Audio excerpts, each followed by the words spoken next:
Om Shri Sai Namaha. It is a minuscule effort in devotion of and by the blessings of Shri Sai Baba. I narrate the chapters of Shri Sai Satcharita written by Govind Raghunath alias Hemat Pant, translated in English by Nagesh Vasudev Gunaji.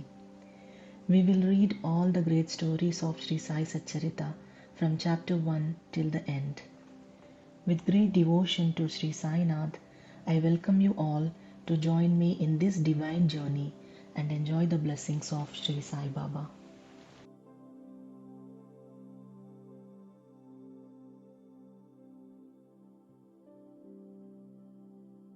Shri Sai Satcharitra, Chapter 1.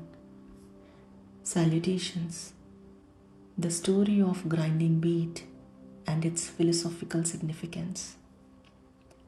According to the ancient and revered custom, Hemat Pant begins the work Sai Satcharitra with various salutations.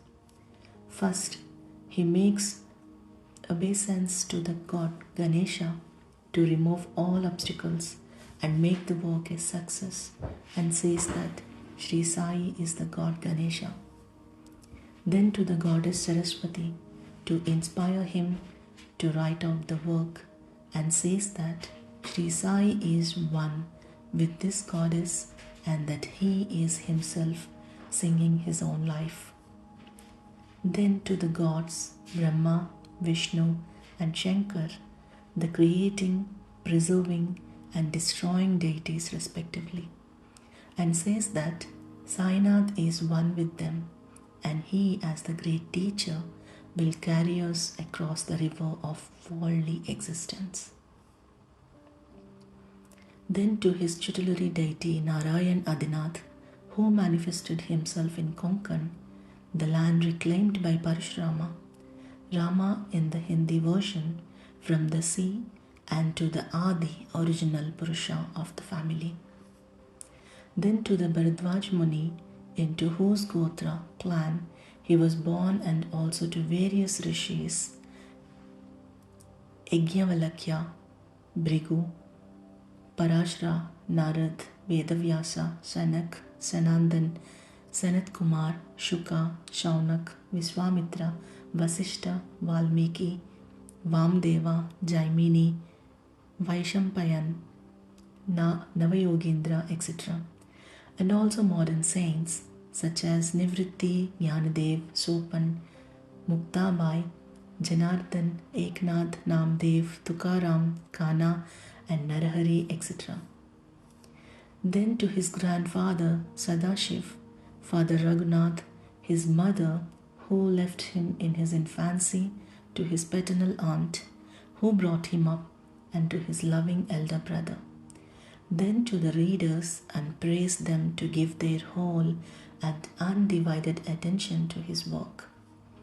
And lastly, to his Guru Shri Sai Nath, an incarnation of Shri Dattatreya, who is his sole refugee and who will make him realize that Brahman is the reality and the world an illusion, and incidentally to all the beings in whom the Lord God dwells.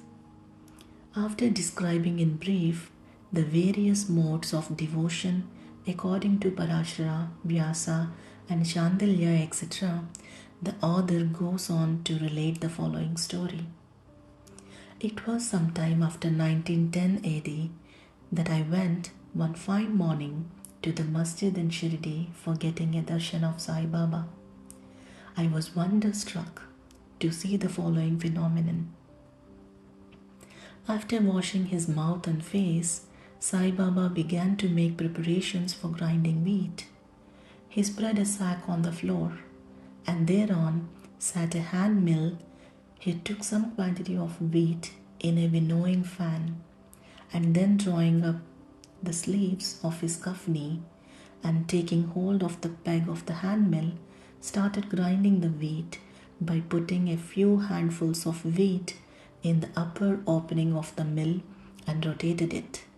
I thought, what business Baba had with the grinding of wheat, when he possessed nothing and stored nothing, and he lived on alms. Some people who had come there thought likewise, but none had the courage to ask Baba what he was doing.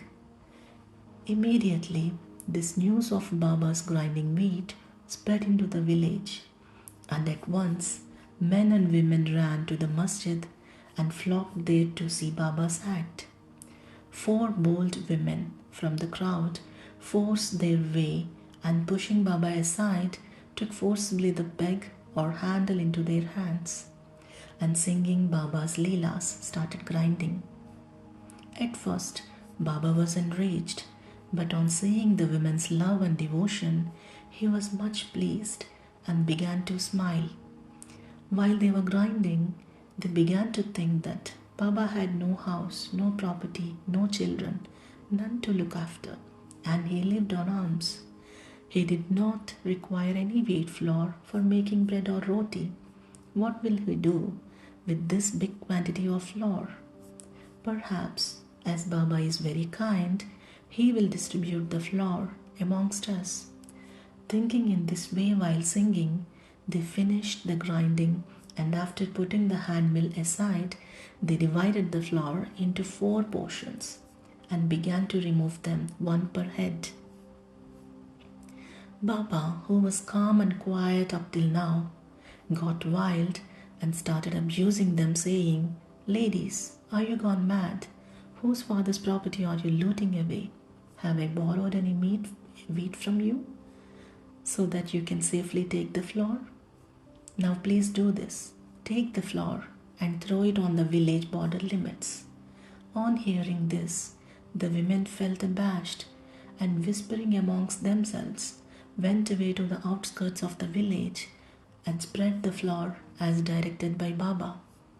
I asked the Shirdi people what was that Baba did. They replied that as the cholera epidemic was spreading in the village, and this was Baba's remedy against the same, it was not wheat that was ground, but the cholera itself was ground into pieces and pushed out of the village. From this time onward, the cholera epidemic subsided, and the people of the village were happy. I was much pleased to know all this, but at the same time, my curiosity was also aroused.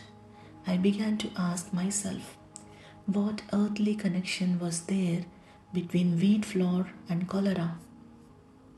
What was the causal relation between the two, and how to reconcile them?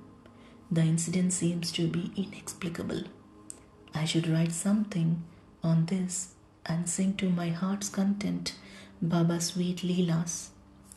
Thinking in this way about this leela, my heart was filled with joy, and I was thus inspired to write Baba's life, the Satcharita. And as we know, with Baba's grace and blessing, this work was successfully accomplished. Philosophical significance of grinding.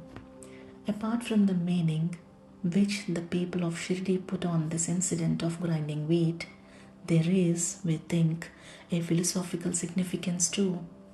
Sai Baba lived in Shirdi for about 60 years, and during this long period, he did the business of grinding almost every day.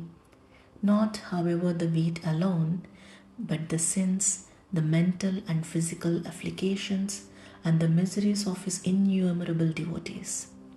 The 2 stones of his mill consisted of karma and bhakti, the former being the lower and the latter the upper one. The handle with which Baba worked the mill consisted of jnana.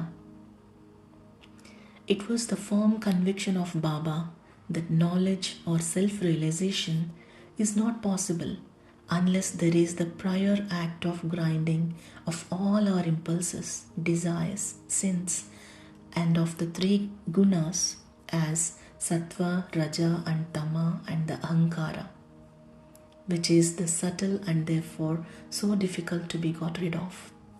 This reminds us of a similar story of Kabir, who, seeing a woman grinding corn, said to his guru, "Nipati Ranjana, I am weeping because I feel the agony of being crushed in this wheel of worldly existence, like the corn in the hand mill."